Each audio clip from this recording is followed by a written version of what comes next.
वाली बहू। शादी के पहले से ही विभा को कपड़े धोने का बड़ा शौक था।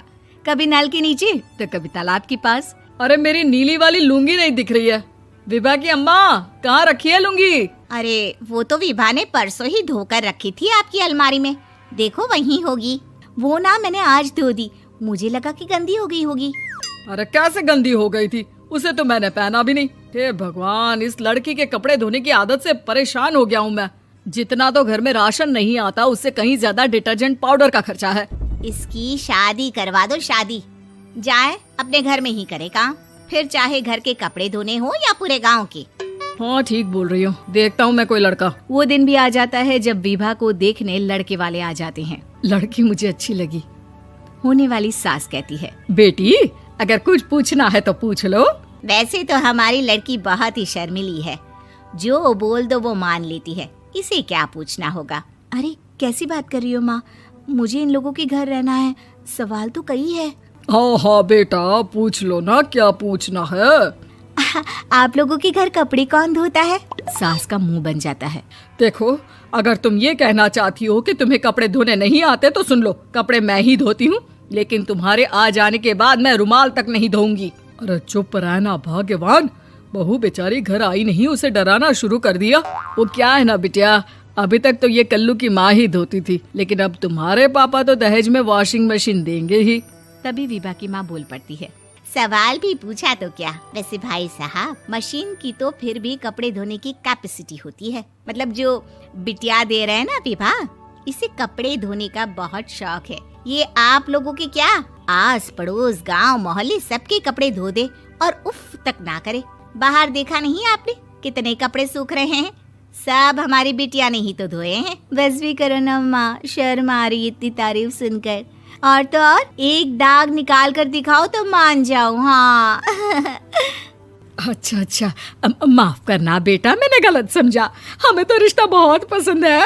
और ऐसे जुड़ जाता है रिश्ता कपड़े धोने का शौक रखने वाली विभा का। उसकी शादी हो जाती है कोयला फैक्ट्री में काम करने वाले कल्लू के साथ। शादी के बाद अचानक विभा चिल्लाती हुई सास के पास आती है। सासू माँ, अरे सासू माँ कहाँ है आप?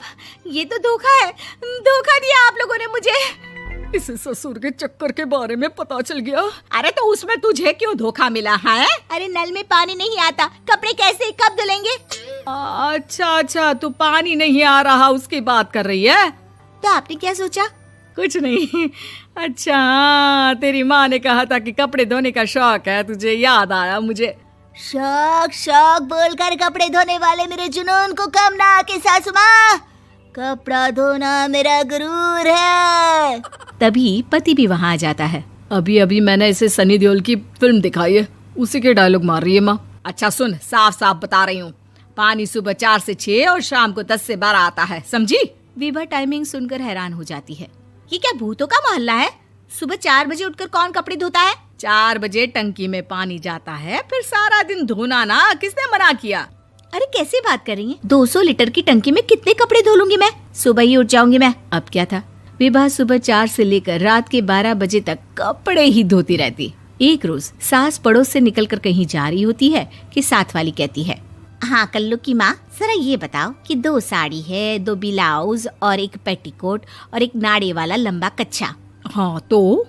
अरे तो क्या, कितना लोगी धुलाई ये बताओ। धोबन दिख रहे हैं हम क्या? हमारे पति सरकारी नौकरी से अभी रिटायर हुए हैं और बेटा सुपरवाइजर है कोयला फैक्ट्री में। धोबन समझ रखा है हमें?